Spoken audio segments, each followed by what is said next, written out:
Ronald, thank you so much. Now, we do have an opportunity to take some questions. If you're watching online, do put your questions on Slido. They will come through to me. But in the meantime, have we got any questions in the room? If you want to wave. I've got one up at the front here. If you just wait for the mic to come to you. I guess the image of the pagan as this kind of wild, savage barbarian, a lot of that's to do with the Vikings, and sort of, who were commonly referred to as pagans in Anglo-Saxon writings and so forth. The term Vikings didn't really exist then. Don't you think that's a sort of a lingering thing to this day, the Vikings as this slightly dangerous, can be a bit romantic, but also rather dangerous and horrible?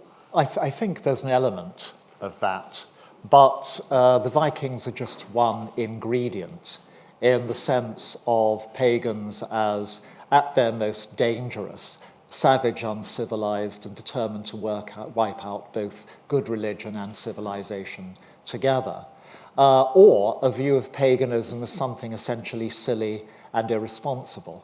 And the patterning of this by 19th and 20th century mainstream culture formers is very much to imagine instantly that if pagans are not actually dangerous, they just do two things.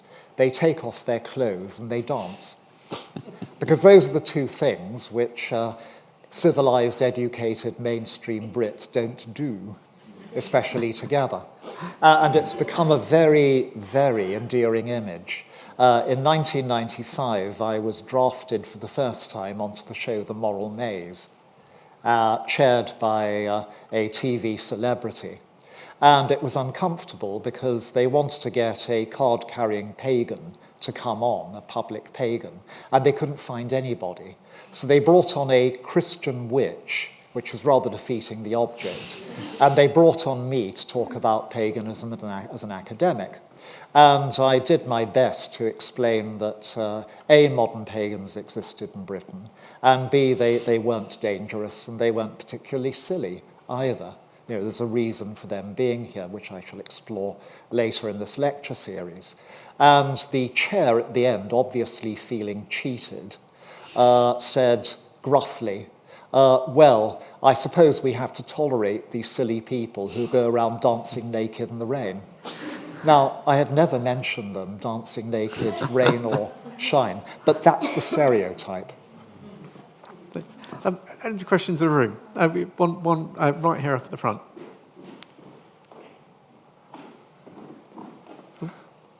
Right just here.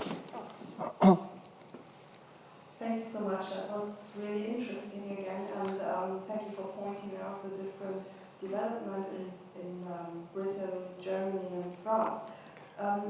What came to my mind pointed out the English people loved their countryside, and it was vanishing, and that's how modern paganism and the love for the nature, dancing around naked, developed. In Germany, Germans also loved their forests. Yes. What came to my mind that took a different direction.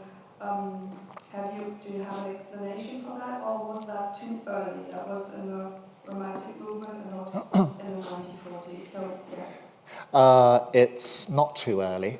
And of course, Germany loves its Waldern, its woods, and indeed pioneered naturism, nudism, as a modern movement.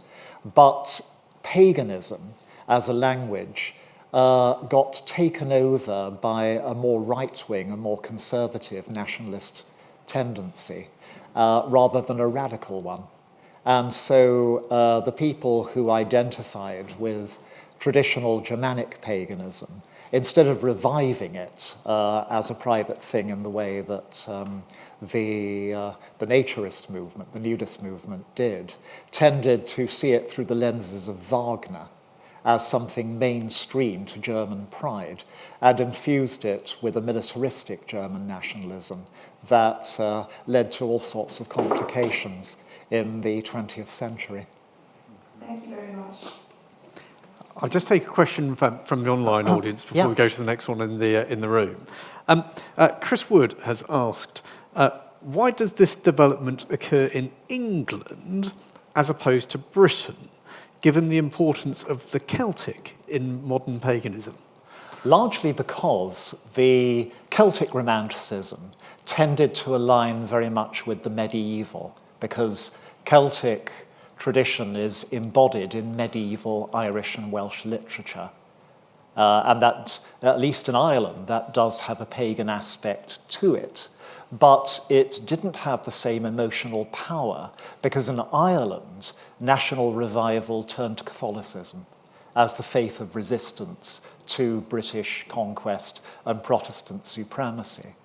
In Wales, national revival turned to the chapel, to Methodism and the Baptist as an expression of local pride and liberation. But England didn't have either of those forces, and most of all, it had the vanishing countryside. In most of Scotland and Wales, the countryside is towering above you, wherever you are. But in England, the sight of it being turned into industry and cities in front of your eyes, or a commercialized agriculture, was so wounding that it overturned the social balance. Simple statistic, 1810, 80% of the English live in the countryside and depend for their income on agriculture and livestock herding and the processing of its products. 1910, 80% of the English live in cities and depend upon commerce and industry for their occupations. It's a shocking development, overturning thousands of years. Should we come back in the room again? Gentleman just here. You've spoken quite a lot about the literature and the arts that have led to this emergence of paganism here. But is there a political perspective? Is there a desire for change in this movement? There certainly is, but it's a desire for national renewal outside the formal political system, which is why the neo-pagan movement appeals to people in every part of the political spectrum. It's not a liberal or left-wing language in particular. It's not a right-wing one. You find both extremes and the centre being involved. Because what it's calling for is a general refreshment of modern culture by turning back to the natural world and to an affirmation of life and of human values, which people often found in the Greek and Roman classics and in its art. And that is completely independent from the issues that divided political parties. Should we go through the room again? There's a couple of people just over on that side. Hi. My question was, I suppose, you talked about 4 different languages of paganism as we move into the modern period. Yeah. Which one would you say in the 21st century is best reflective of how we view paganism in Britain? The answer is the first and the last. The decline of the classics as a basis for education in schools, which has been going on since the early 20th century and keeps increasing, has undermined the basis for an admiration of the Greek and Roman classics, but contained by Christian faith. And the increasing secularization of British culture has undermined the need for pairing Christianity with the ancient.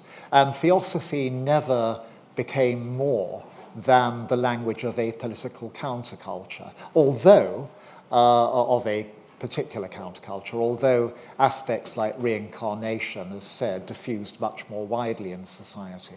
So head on with each other, I repeatedly find the first language, the idea of paganism being either something silly or something dangerous, but definitely not what you should do, the thing against which you should define proper behavior. And the idea of paganism as leading on to things like feminism, environmental sanctity, and self-expression along beside. So in many ways, the middle ground's been removed, but the very traditional hostile language and the relatively modern uninhibitedly admiring language, are both left. There's another one just behind.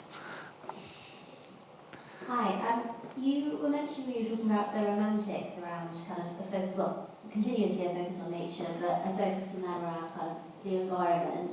Did that go as far as thinking about protecting the environment, or is that very much a more modern lens? Because I guess it's one thing to admire it and miss it, but was there evidence at that time of people thinking about the damage that was being done to the environment? They certainly thought about the damage to the environment, and they wrote against it. Remember Blake starting the Dark Satanic Mills in Jerusalem. But on the whole, they tended to get away from it rather than try and save it. So some of them escaped to the Cumbrian Mountains, the Lake District, and others went abroad. And there's still a fair amount of countryside left. Keats only had to walk beyond Hampstead to find some. But the fear was really for the future, because remember that in 1810, when these people are writing, 80% of the English still live in the countryside. What they're worried about is the appearance of the factories and the mines, and the fear they're going to go on spreading, which of course was completely realised. I'm just going to take one more from the online audience. Nelson Jones has asked, why was it above all Pan who appealed at the turn of the 20th century? I can give a straight answer to this, but I'm going to devote an entire lecture to it, just in the coming few months. So if my questioner's prepared to wait till then I can treat him to 50 minutes worth of answer. On that note, that beautifully segues us, I'm afraid, to the end of the evening this evening.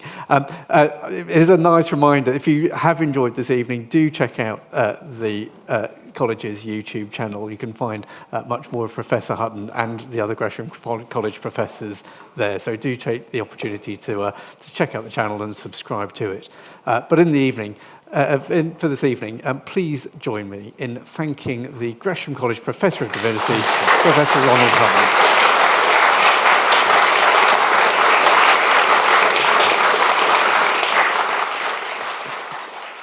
Thanks very much.